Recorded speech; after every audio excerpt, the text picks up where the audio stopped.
அஸ்ஸலாமு அலைக்கும் வரஹ்மத்துல்லாஹி வபரகாத்துஹு. அல்லாஹ் தாலா நமக்கு பரிசுத்தமான தீனை இஸ்லாத்தை கொடுத்திருக்கின்றான். இந்த தீனில் நாம் எப்படி குடும்ப வாழ்க்கை நடத்த வேண்டும், நாம் எப்படி வியாபாரம் செய்ய வேண்டும், நாம் எப்படி இந்த உலகில் வாழ வேண்டும் என்பதற்கான வழிமுறைகள் அனைத்தையும் எமக்கு கற்றுத் தந்துள்ளான். இஸ்லாத்தில் அநேக கடமைகளை அல்லாஹ் நமக்கு விதியாக்கியுள்ளான். அவற்றை எப்படி செய்ய வேண்டும் என்பதை நபிகள் நாயகம் ஸல்லல்லாஹு அலைஹி வஸல்லம் அவர்கள் நமக்கு கற்றுக் கொடுத்துள்ளார்கள். உதாரணமாக தொழுகையை நாம் எடுத்துக்கொள்வோம். இந்த தொழுகையை பற்றி நபிகள் நாயகம் ஸல்லல்லாஹு அலைஹி வஸல்லம் அவர்கள் ஒரு முறை உயரமான இடத்தில் கூட நின்று தொழ வைத்து அந்த தொழுகையை இப்படித்தான் தொழ வேண்டும் என வழிகாட்டினார்கள். இவ்வாறு சகல இஸ்லாமிய கடமைகளையும் எப்படி நிறைவேற்ற வேண்டுமோ அந்த வழிமுறைகளை தம் வாழ்க்கையில் காட்டி தந்துள்ளார்கள். திருமணம் என்பது மனித வாழ்க்கையில் இன்றியமையாத ஒரு அம்சமாகும். அந்த திருமணத்தை நபி அவர்களும் தனது வாழ்க்கையில் செய்துள்ளார்கள். தனது அருமை மகளார் 4 திருமணம் முடித்து வைத்துள்ளார்கள். அந்த திருமணத்தை ஷரீஅத்தின் பிரகாரம் எப்படி நடத்த வேண்டும் என்பதையும் காண்பித்து கொடுத்துள்ளார்கள். இதுபோன்று வியாபாரம் செய்யக்கூடியவர்களுக்கும் அன்னார் வியாபாரத்தை எவ்வாறு செய்ய வேண்டும் என்பதனையும் காட்டினார்கள். மதீனாவில் கடை தெருவிற்கு சென்று அன்னார் அங்கு தவறான முறையில் பலர் வியாபாரம் செய்வதைக் கண்டு அப்படி வியாபாரம் செய்யாதீர்கள், இப்படித்தான் வியாபாரம் செய்ய வேண்டும் என்று ஷரீஅத்தின் வியாபாரத்திற்கான அழகிய நெறிமுறைகளை அங்கிருந்த வியாபாரிகளுக்கு சொல்லிக் கொடுத்தார். இவ்வாறு அனைத்து வழிமுறைகளையும் நபிகள் நாயகம் ஸல்லல்லாஹு அலைஹி வஸல்லம் அவர்கள் எமக்கு காட்டி தந்துள்ளார்கள். அவற்றில் ஒன்று குடும்ப வாழ்க்கையாகும். இதன் வழிமுறைகளையும் அன்னார் காட்டி தந்துள்ளார்கள். அதன் பிரகாரம் நமது குடும்ப வாழ்க்கையை அமைத்து கொண்டால் நமக்கு அதில் சுபீட்சத்தை அனுபவிக்கலாம். இன்று இல்லற வாழ்க்கை என்பது பேரளவில் தான் அநேகருக்கு இருக்கின்றது.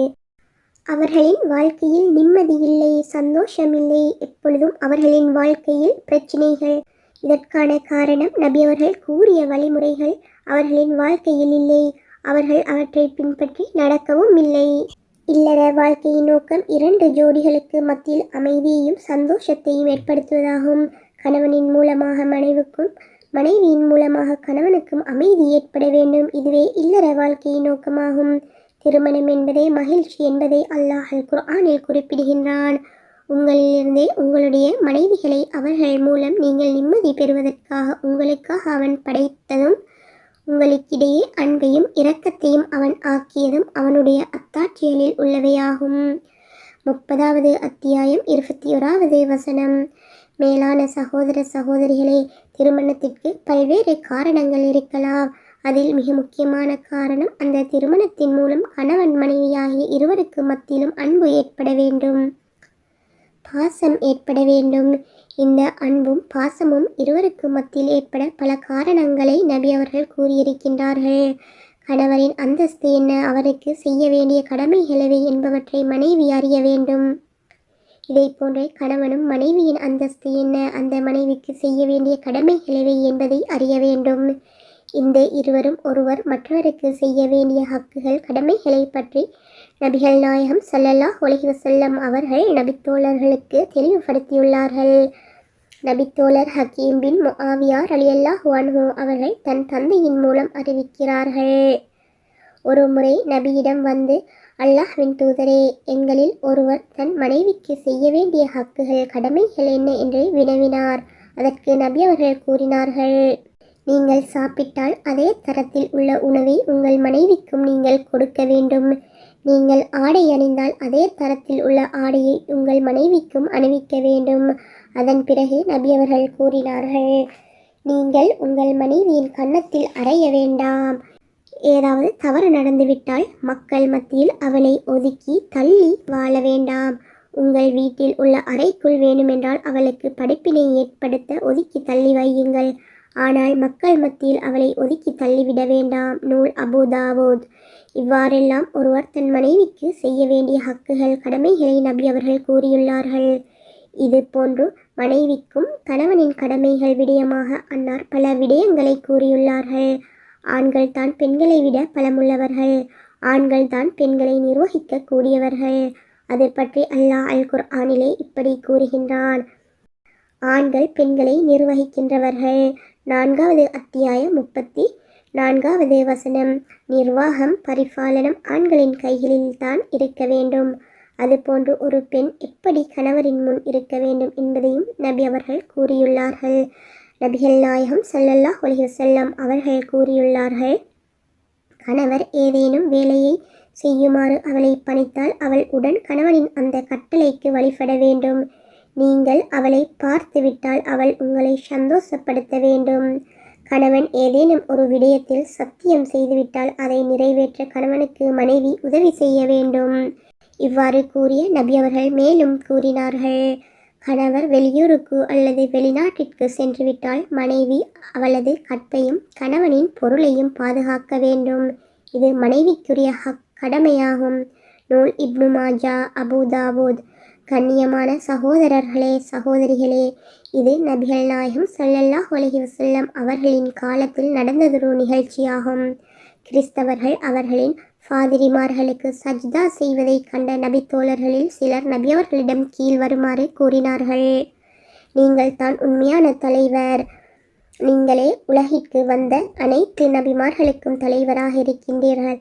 ஆனால் சஜ்தா செய்ய நீங்களே உண்மையில் தகுதியானவர்கள். எனவே நபி அவர்களே, உங்களுக்கு சஜ்தா செய்ய எங்களுக்கு அனுமதி தாருங்கள். இதை கேட்ட நபி அவர்கள் கூறினார்கள், யாரும் எவருக்கும் சஜ்தா செய்ய அனுமதி இல்லை. எவரும் எவருக்கும் சஜ்தா செய்ய அனுமதி இல்லை. அப்படி சஜ்தா செய்ய நான் அனுமதி வழங்கியிருப்பின் ஒரு மனைவி தன் கணவருக்கு சஜ்தா செய்யுமாறு நான் ஏவியிருப்பேன். நூல் திருமிதி 3255. ஒரு மனைவி கணவருக்கு சஜ்தா செய்வதென்பது மிக பெரும் பாரதூரமான விடயமாகும். நபி அவர்கள் அதற்கு அனுமதி தரவில்லை. அப்படி சஜ்தா செய்ய அனுமதி கொடுத்திருப்பின் மனைவி கணவருக்கு சஜ்தா செய்ய வேண்டும். அந்த அளவு மனைவி மீது கணவனின் கடமைகள் உயர்ந்ததாக இஸ்லாத்தில் உள்ளது. நபிகள் நாயகம் ஸல்லல்லாஹு அலைஹி வஸல்லம் அவர்கள் கூறினார்கள், ஒரு மஞ்சள் நிற மலையை கருப்பு நிற மலையாக மாற்ற வேண்டும் என்றோ அல்லது கருப்பு நிற மலையை வெள்ளை நிற மலையாக மாற்ற வேண்டும் என்றோ ஒரு கணவன் மனைவிக்கு உத்தரவிட்டால் அவள் மீது அவ்வாறு மலையை மாற்றுவது கடமையாகும். நூல் அஹமத், மிஷ்காத் 283. ஒரு மலையை மாற்றுவது சாதாரண விடயமா? ஒரு கருப்பு மலையை வெள்ளை மலையாக அல்லது மஞ்சள் நிற மலையாக கருப்பு நிற மலையாக மாற்றுவது சாதாரணமான விடயமா? அது முடியாத காரியம். அப்படி கணவர் உத்தரவிட்டாலும் அதற்கு மனைவி கட்டுப்படுவது கட்டாயம் என்கின்றார்கள் நபிகள் நாயகம் ஸல்லல்லாஹு அலைஹி வஸல்லம் அவர்கள். ஏனென்றால் அந்த மனைவிக்காக கணவர் சிரமப்படுகின்றார், கஷ்டப்படுகின்றார். அந்த மனைவிக்கு தங்க இடம் கொடுக்கின்றார், அவளின் தேவைகளை நிறைவேற்றி கொடுக்கின்றார், உடுக்க ஆடை அணிகலன்களை வாங்கி கொடுக்கின்றார். அப்படி அந்த கணவர் காலை முதல் மாலை வரை சிரமப்படுவதால் நபிகள் நாயகம் ஸல்லல்லாஹு அலைஹி வஸல்லம் அவர்கள் அந்த கணவருக்கு செய்ய வேண்டிய ஹக்குகள், கடமைகளை பூரணமாக கூறியுள்ளார்கள். பல பெற்றோர்கள் திருமணத்தை நடாத்தி முடித்து வைக்கிறார்கள். அதன் பிறகு கணவன் மனைவி தம்பதியினர் சந்தோஷமாக வாழ்கின்றார்களா அல்லது பிரச்சினைப்பட்டு கொண்டிருக்கின்றார்களா என்று பார்ப்பதில்லை. திருமணத்தை முடித்து வைத்துவிட்டால் அனைத்து பொறுப்புகளும் முடிந்துவிட்டதாக நினைக்கின்றார்கள், கடமை முடிந்துவிட்டதாக கருதுகின்றார்கள், தலைப்பாரம் நீங்கிவிட்டதாக எண்ணுகின்றார்கள். திருமணத்தின் நோக்கம், இல்லற வாழ்க்கையின் நோக்கம் இருவரும் சந்தோஷமாக வாழ வேண்டும் என்பதாகும். கணவரை கொண்டு மனைவி திருப்தியடைய வேண்டும், மனைவியை கொண்டு கணவன் திருப்தியடைய வேண்டும். அந்த திருப்தி இருக்கின்றதா? அந்த மகிழ்ச்சி இருக்கின்றதா? அந்த சந்தோஷம் இருக்கின்றதா? இவைகளை பற்றி அநேக பெற்றோர் அக்கறை காட்டுவதில்லை. ஆனால் நபிகள் நாயகம் ஸல்லல்லாஹு அலைஹி வஸல்லம் அவர்களின் வழிமுறைதான் என்ன? அன்னார் திருமணம் முடித்த ஆணையும் கவனிப்பார்கள், திருமணம் முடித்த பெண்ணையும் கவனிப்பார்கள். ஒரு யுத்தம் நடைபெறுகின்றது. அதில் நபித்தோழர் ஜாபிர் ரலியல்லாஹு அன்ஹு அவர்களும் கலந்து கொண்டார்கள். யுத்தம் முடிந்ததும் ஜாபிர் ரலியல்லாஹு அன்ஹு அவர்கள் வேகமாக ஓடிச் செல்கின்றார்கள். அதை கண்ணுற்ற நபி அவர்கள் இப்படி வினவினார்கள், என்ன ஜாபிரே ரலியல்லாஹு அன்ஹு, அவசரமாக செல்கின்றீர்கள்? அதற்கு அவர்கள், நபி அவர்களே, நான் புதிய மாப்பிள்ளை, அதனால்தான் நான் யுத்தம் முடிந்ததும் வேகமாக செல்கின்றேன் என்றார்கள். அதற்கு நபி அவர்கள், நீங்கள் கன்னி பெண்ணை மணமுடித்தீர்களா அல்லது ஒரு விதவையை முடித்தீர்களா என வினவினார்கள். அதற்கு நான் விதவையைத்தான் மனம் முடித்தேன் என்று ஜாபிர் ரலியல்லாஹு அன்ஹு அவர்கள் பதில் அளித்த போது நபிகள் நாயகம் ஸல்லல்லாஹு அலைஹி வஸல்லம் அவர்கள் கூறினார்கள், ஏன் நீங்கள் ஒரு விதவை பெண்ணை முடித்தீர்கள்? ஒரு கன்னிப் பெண்ணை முடித்திருக்கலாமே. அப்படி கன்னிப் பெண்ணை முடித்திருந்தால் நீங்கள் அவளோடு விளையாட, அவள் உங்களோடு விளையாட எவ்வளவு சந்தோஷமாக இருக்கும். நூல் முஸ்லீம். அதற்கு ஜாபிர் ரலியல்லாஹு அன்ஹு அவர்கள் கூறினார்கள், என்னுடைய தந்தை உஹத் யுத்தத்தில் ஷஹீதாகிவிட்டார். என் தந்தை மரணமான சமயத்தில் எனக்கு 7 சகோதரிகள், மறு ரிவாயத்தின் பிரகாரம் 9 சகோதரிகள் இருந்தனர். அந்த நிலையில் நான் ஒரு கன்னிப் பெண்ணை முடித்திருந்தால் அவள் என் சகோதரிகளோடு விளையாடி கொண்டிருப்பாளே ஒழிய அவர்களுக்கு எதையும் படித்து கொடுக்க போவதில்லை. எனவே என் சகோதரிகளுக்கு மார்க்கத்தை படித்து கொடுக்க வேண்டும், ஷரீஅத்தை சொல்லிக் கொடுக்க வேண்டும் என்பதற்காக வேண்டி நான் ஒரு விதவையை மனம் முடித்தேன். இதை கேட்ட நபி அவர்கள், தோழரே, நீங்கள் நல்ல வேலையை செய்துவிட்டீர்கள், நல்ல காரியத்தை செய்துவிட்டீர்கள் என்றார்கள். நூல் புகாரி பாகம் 2 பக்கம் 760. ஆயிஷா சித்திகா ரலியல்லாஹு அன்ஹா அவர்களின் சபையில் உஸ்மான் பின் மல்ஹூன் ரலியல்லாஹு அன்ஹு, அலி இப்னு அபி தாலிப் ரலியல்லாஹு அன்ஹு போன்ற முக்கியமான நபி தோழர்கள் வந்து நபிகளாரின் அமல்கள் எப்படி இருந்தன என வினவினார்கள். அதற்கு அவ்வம்மையார், அவர் நபிகளாரின் பகல் பொழுதின் அமல்கள், இரவு நேரத்தின் அமல்கள் ஆகியவற்றை மிக தெளிவாக கூறினார்கள். அவற்றையெல்லாம் கேட்ட அந்த நபி தோழர்கள் இப்படி கூறினார்கள், நபி அவர்களோ முந்திய பிந்திய பாவங்கள் மன்னிக்கப்பட்டவர்கள் ஆவார்கள். அதனால் நபி அவர்கள் சிறிதளவு அமல் செய்தாலும் போதும். ஆனால் எங்களுக்கு இந்த அமல்கள் போதாது. இவ்வாறு கூறிய இந்த நபி தோழர்கள், எங்களை பொறுத்தவரையில் இந்த அமல்கள் போதாது, நாம் செய்யும் இந்த நற்கர்மங்கள் போதாது. அதனால் அவர்களில் ஒருவர் இதற்கு பின்னால் நான் மனைவியுடன் சேரவே மாட்டேன் என கூறினார். இன்னொருவர் பகல் பூராக நோன்பு நோட்பேன், இரவு முழுவதும் நின்று தொழுவேன் என்றார். மற்றொருவர் நான் இதன் பிறகு மாமிசம் சாப்பிடவே மாட்டேன் என்றார். இவ்வாறு கூறி அங்கிருந்த முக்கிய 3 நபித்தோழர்கள் எழுந்து சென்று விடுகின்றார்கள். அப்பொழுது அந்த சபையில் இருந்த புதுமண பெண்ணான ஹவுலா ரலியல்லாஹு அன்ஹா என்ற பெண்மணியை பார்த்த ஆயிஷா நாயகி அவர்கள் வினவினார்கள், என்ன ஹவுலாவே ரலியல்லாஹு அன்ஹா, நீங்கள் தலைக்கு எண்ணெய் போடவில்லையே, தலைமயிர்களை அழகாக வாரவில்லையே, ஏன் இந்த அலங்கோலமான தோற்றம் உங்களுக்கு? நீங்கள் ஒரு புது பெண் அல்லவா?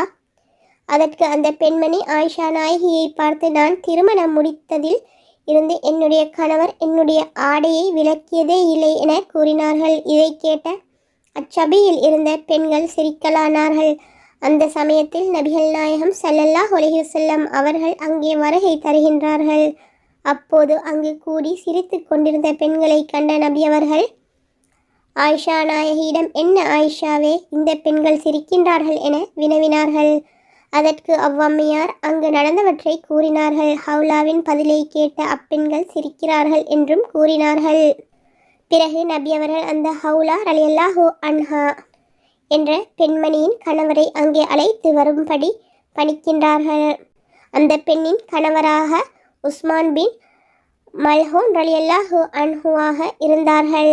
அவர்கள் அங்கு வரவழைக்கப்படுகின்றார்கள். பின்பு அந்த நபித்தோழர் அவர்களை பார்த்து, நபி அவர்கள், ஓ உஸ்மானே, நீங்கள் உங்கள் மனைவி ஹவுலாவுடன் அப்படியா நடந்து கொள்கிறீர்கள் என்று வினவுகிறார்கள். அதற்கு அந்த நபித்தோழர், ஆம் ரசூலுல்லாஹ், நான் அப்படியே நடந்து கொள்கின்றேன். அதற்கு காரணம், நான் இரவு பூரா நின்று வணங்குகிறேன், பகல் பூரா நான் நோன்பு நோட்கின்றேன், அதனாலே நான் என் மனைவியின் பக்கம் செல்வதில்லை என கூறினார்கள்.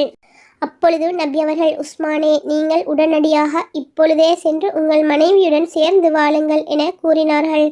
அதற்கு அவர்கள், அல்லாஹ்வின் தூதரே, நான் இன்றும் சுன்னத்தான் என் நோன்பை நோற்றுள்ளேன் என்றார்கள். அதை கேட்ட நபி அவர்கள் அவர்களை பார்த்து, உடனடியாக உங்கள் நோன்பை விட்டுவிட்டு அதனை முறித்துவிட்டு உங்கள் மனைவியுடன் சேர்ந்து வாழுங்கள் என்றார்கள். அதன் பிரகாரம் அவர்கள் தன் மனைவியுடன் சென்று விடுகின்றார்கள். மறுநாள் ஆயிஷா ரலியல்லாஹு அன்ஹா அவர்களின் சபைக்கு அதே ஹவுலா என்ற பெண்மணி சமூகம் தருகின்றார்கள். அப்பெண்ணின் முகத்தில் பெரும் மகிழ்ச்சி காணப்பட்டது. தலைமயிர் கூட எண்ணெய் போடப்பட்டு அழகாக வாரப்பட்டிருந்தது.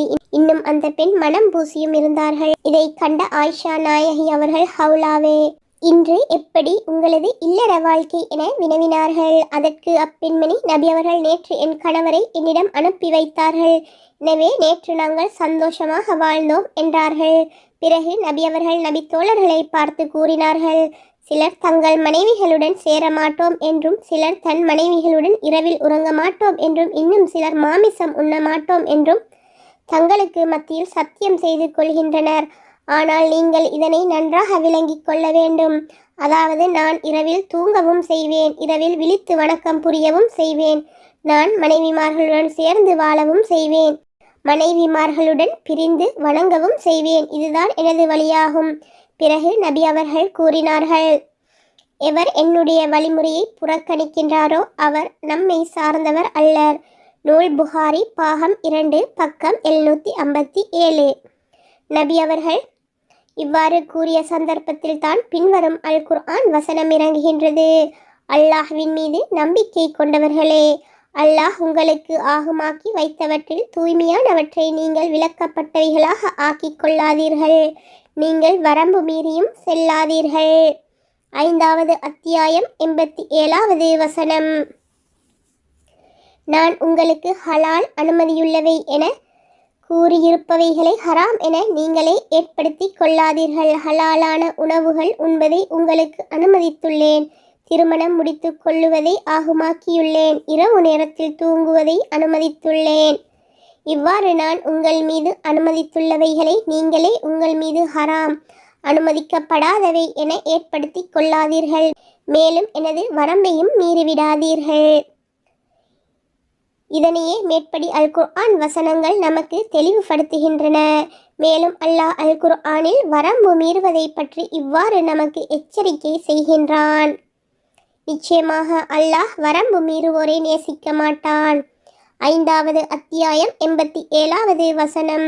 இதுபோன்று தங்கள் மனைவிமார்கள் சம்பந்தமாக கணவன்மார்கள் செய்த முறைப்பாடுகளையும் நபிகள் நாயகம் ஸல்லல்லாஹு அலைஹி வஸல்லம் அவர்கள் கேட்டிருக்கின்றார்கள்.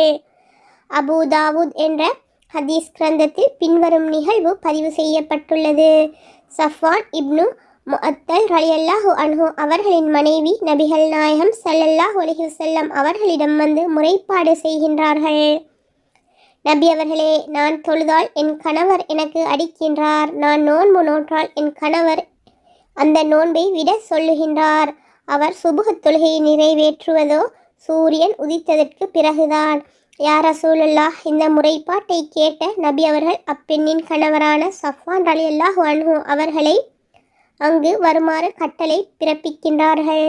அதன் பிரகாரம் அவர் அங்கு வந்ததும் நபி அவர்கள் அன்னாரை பார்த்து, என்ன சஃப்வானே, நீங்கள் உங்கள் மனைவிக்கு அடிக்கின்றீர்களா என்று கேட்டார்கள். அதற்கு அந்த நபித்தோழர், என் மனைவி நஃபிலான தொழுகைகளை, சுன்னத்தான தொழுகைகளை தொழ ஆரம்பித்தால் அதில் நீளமான சூறாக்களை ஓதி தொழுகையை நீண்ட நேரமாக தொழுது கொண்டிருப்பார். அதனால் என் மனைவி தொழுது முடிக்கும் வரை எனக்கு பொறுமையாக இருக்க முடியவில்லை.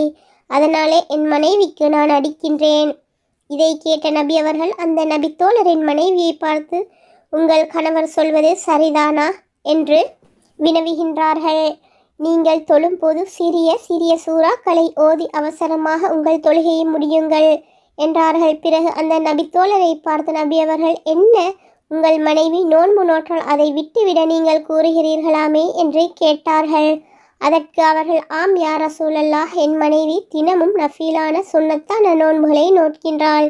நான் வாலிபனாக இருக்கின்றேன். இன்னும் நான் சமீபத்தில் தான் திருமணம் கூட முடித்தேன். எனவே நான் மனைவியுடன் சேர்ந்து வாழ வேண்டும் என்றார்கள். இந்த பதிலை கேட்ட நபி அவர்கள் அப்பெண்ணை பார்த்து கூறினார்கள், இதன் பிறகு நீங்கள் நோன்பு நோட்பதாயின் உங்கள் கணவரின் அனுமதியுடன் தான் நோன்பை நோட்க வேண்டும். கணவன் அனுமதி தந்தாலே உங்களுக்கு நஃபில் நோன்புகளை நோட்கலாம். இல்லாவிட்டால் நஃபில் நோன்புகளை உங்களுக்கு நோட்க அனுமதியில்லை.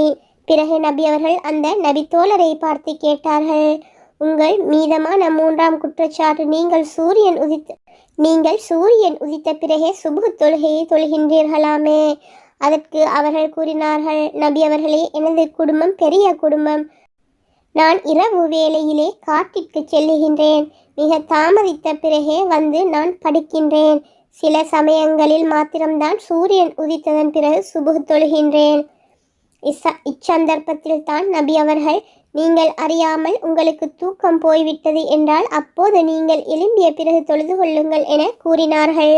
முகமது நபி ஸல்லல்லாஹு அலைஹி வஸல்லம் அவர்களை போன்று இவ்வாறான ஒரு தலைவர் உலகில் இருந்ததுண்டா? மனைவி கணவனுக்கு செய்ய வேண்டிய ஹக்குகள் கடமைகளையும் கவனிக்கின்றார்கள். கணவன் மனைவிக்கு செய்ய வேண்டிய ஹக்குகள் கடமைகளையும் கவனிக்கின்றார்கள்.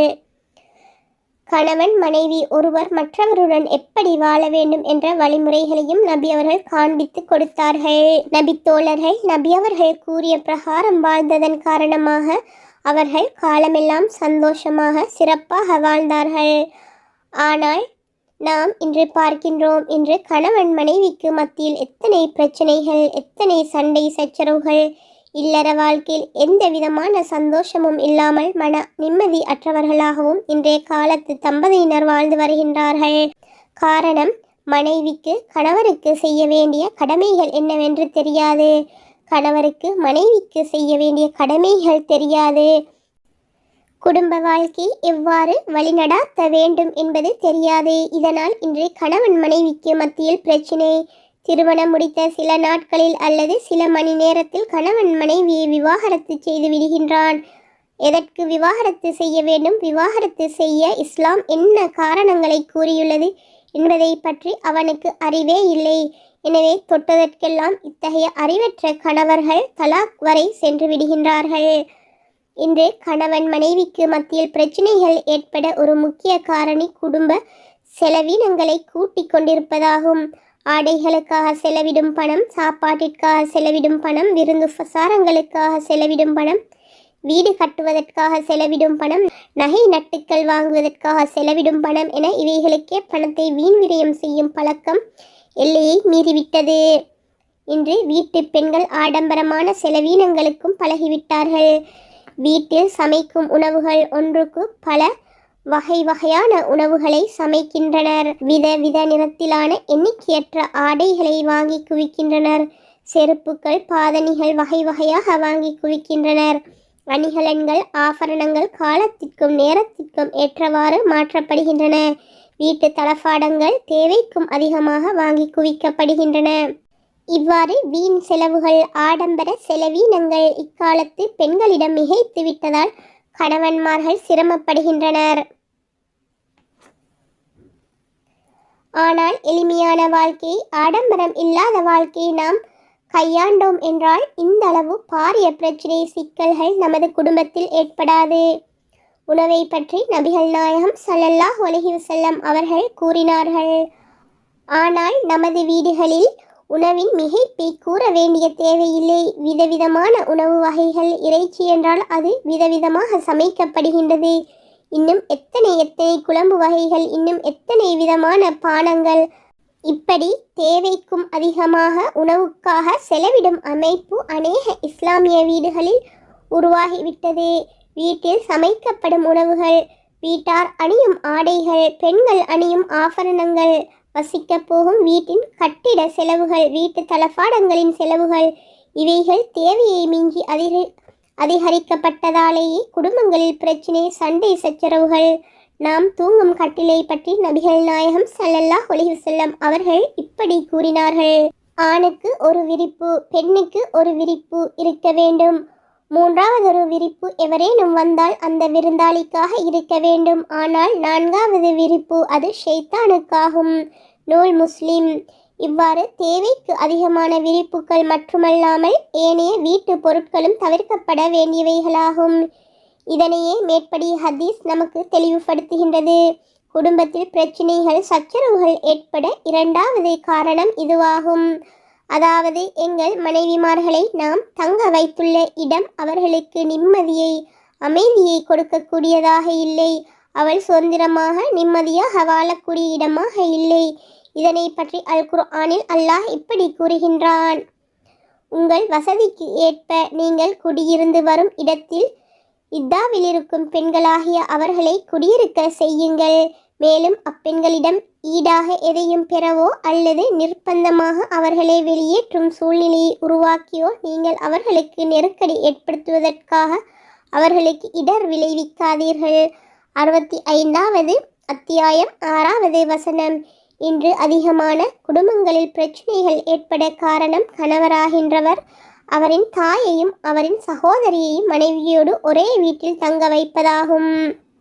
சுருக்கமாக சொன்னால் மனைவியுடைய மாமியுடனும் மதினியுடனும் மச்சான்மார்களுடனும் தங்க வைப்பதாகும். மாமி மருமகள் பிரச்சினைதான் இன்று குடும்பங்களில் உள்ள பாரதூரமான பிரச்சினையாகும். ஆனால் மாமியும் மருமகளும் சில குடும்பங்களில் தாயும் மகளும் போன்று வாழக்கூடியவர்களாகவும் குடும்பங்களும் இருக்கின்றார்கள். இது மிக மிக போற்றத்தக்க விடயமாகும். ஆனால் இன்று பெரும்பாலான குடும்பங்களில் பிரச்சினை மாமிக்கும் மருமகளுக்கும் தான். அதுவே உண்மை நிலவரமாகும். இந்த மாமி மருமகள் பிரச்சினையே கடைசியில் தலாக் வரை போய் சேர்கின்றது. கணவரின் தாயாகின்றவள் தனது மகன் தன்னுடனேயே எப்பொழுதும் இருக்க வேண்டும் என்று விரும்புகின்றாள். மகன் தன்னுடனே அன்பாக இருக்க வேண்டும் என விரும்புகின்றாள். மனைவியோ நான் எனது தாய் தந்தை சகோதர சகோதரிகள் எனது வீடு ஆகிய அனைத்தையும் விட்டுவிட்டு என் கணவருடன் வாழ வேண்டும் என்று இங்கு வந்துள்ளேன். எனவே கணவர் என்னுடனே அதிக அன்புடன் இருக்க வேண்டும் என விரும்புகின்றாள். இருவரது எண்ணங்களும் நியாயமானதாகும். எனவே கணவரோ இருவரையும், அதாவது தனது தாய் இன்னும் மனைவியை சரிவர வழிநடத்த தெரிந்திருக்க வேண்டும். எனவே கணவராகின்றவர் தாயை வைக்க வேண்டிய இடத்தில் வைக்க வேண்டும், மனைவியை வைக்க வேண்டிய இடத்தில் வைக்க வேண்டும். எனவே மாமி மருமகள் விடயத்தில் விட்டு கொடுத்து நடக்க வேண்டும், மருமகள் மாமியின் விடயத்தில் விட்டு கொடுப்புடன் நடக்க வேண்டும். இவ்வாறு இருவரும் நடந்து கொண்டால் குடும்பத்தில் பிரச்சினை நீங்கிவிடும், சந்தோஷம் உருவாகும். ஆனால் குடும்பம் நடத்த தெரியாத கணவன்மார் அநேகர் இருக்கின்றனர். இத்தகைய கணவன்மார்கள் தம் மனைவியிடம் மாமி சொல்வதை நீ கேட்டே ஆக வேண்டும், மாமி சொல்வதை செய்தே ஆக வேண்டும் என்று கூறி அடம்பிடிக்கின்றனர். தனது தாய்க்கு மனைவி பணிவிடை செய்தே ஆக வேண்டும் என்று வற்புறுத்துகின்றனர். உண்மையில் மனைவி கணவரின் தாய்க்கு மாமிக்கு பணிவிடை செய்ய வரவில்லை. மனைவி கணவருக்கு பணிவிடை செய்ய கணவருடன் வாழவே வந்துள்ளாள். மனைவி கணவருக்காகத்தான், மாறாக மனைவி கணவரின் தாய்க்கோ கணவரின் சகோதர சகோதரிகளுக்கோ வேலை செய்ய வரவில்லை. இத்தனை பிரச்சனைகள் ஏற்பட மூல காரணம் தனது மனைவியை மாமியுடன் மதினிமாருடன் மச்சான்மாருடன் தங்க வைப்பதுதான். எனவே எவருக்கு வசதியுள்ளதோ அவர்கள் மனைவிக்கு தனியாக சுதந்திரமாக மன அமைதியுடன் வாழ வழி செய்ய வேண்டும். தனி வீட்டில் குடித்தனம் நடத்த ஏற்பாடு செய்ய வேண்டும். இவ்வாறு செய்வதால் தாயை ஒதுக்க வேண்டும் என்பது கருத்தல்ல. தாய்க்கு வேறாக நாம் பணிவிடை செய்ய வேண்டும். தாய் தந்தையை நன்றாக நாம் கவனிக்க வேண்டும். அவர்களின் தேவைகளை நாம் முழுமையாக நிறைவேற்றி கொடுக்க வேண்டும். ஆனால் மனைவிக்கும் தாய்க்கும் பிரச்சினை ஏற்படும் என்றிருப்பின் இருவரையும் வேறாக பிரச்சினைகள் ஏற்படாதவாறு வாழ வழி செய்ய வேண்டும். அதுபோன்று உடன் பிறந்த சகோதர சகோதரிகளை நாம் கவனிக்க வேண்டும். அவர்களுடன் நல்ல முறையில் நடந்து கொள்ள வேண்டும். ஆனால் இவர்களுக்கும் மனைவிக்கும் பிரச்சினை ஏற்படும் என்றிருப்பின் அவ்வாறு நடக்காதிருக்க கணவரை வழி செய்ய வேண்டும், அல்லது மனைவியுடன் தனியாக வாழ ஏற்பாடு செய்து கொள்ள வேண்டும். இதனாலே அல்லாஹ் அல் குர்ஆனிலே உங்கள் மனைவிக்கு சிரமங்கள் பிரச்சினைகள் ஏற்படாத இடத்தில் தங்க வையுங்கள் என்று கூறுகின்றான். மற்றொரு விடயத்தையும் நாம் இங்கு கவனிக்க வேண்டும். அதாவது அதிகமான கணவன்மார் தனது மனைவி தனக்கு கட்டுப்பட்டு நடப்பதில்லை என முறைப்பாடு கொள்கின்றார்கள். எனது பேச்சை மனைவி கேட்பதில்லை, இன்னும் அவள் எனக்கு வழிபடுகின்றாள் இல்லை என்றெல்லாம் முறைப்படுகின்றனர். இதற்கு முக்கிய காரணம் அந்த மனைவிமார்களின் கைகளில் பண வசதி இருப்பதாகும். அதனால் அவர்கள் நான் ஏன் கணவருக்கு வழிபட்டு நடக்க வேண்டும் என நினைக்கின்றனர். என்னிடத்தில் பணம் இருக்கின்றது, நகை இருக்கின்றது, எனவே நான் என் கணவருக்கு கட்டுப்பட்டு நடக்க வேண்டும் என்று நினைக்கின்றனர். இன்னும் பல கணவன் மனைவி ஜோடிகள் இருவருமே தொழில் புரிகின்றனர். கணவரும் தொழில் செய்கின்றார், மனைவியும் தொழிலில் ஈடுபடுகின்றாள். எனவே இதனாலும் மனைவியின் கைகளுக்கு பணம் வருகின்றது. எனவேயும் மனைவி ஏன் நான் என் கணவருக்கு கட்டுப்பட்டு நடக்க வேண்டும் என நினைக்கின்றாள். எனக்கு ஆண்களை போன்று வெளியில் நடமாட இன்னும் அனைத்து சுதந்திரமும் வேண்டும் என நாடுகின்றாள். அதற்கு காரணம் மனைவியின் கையில் பணம் புழங்க ஆரம்பித்ததாகும். எனவே நபிகள் நாயகம் ஸல்லல்லாஹு அலைஹி வஸல்லம் அவர்கள் கூறியதை போன்று எங்களுடைய குடும்ப வாழ்க்கை இருந்தால் இவ்வளவு பிரச்சனைகள் ஏற்படாது, பிளவுகள் ஏற்படாது. எனவே நாம் நபிகள் நாயகம் ஸல்லல்லாஹு அலைஹி வஸல்லம் அவர்களின் வழியின் பிரகாரம் குடும்ப வாழ்க்கையை நடத்த முயற்சி செய்வோம். அஸ்ஸலாமு அலைக்கும் வரஹ்மத்துல்லாஹி வபரகாத்துஹு.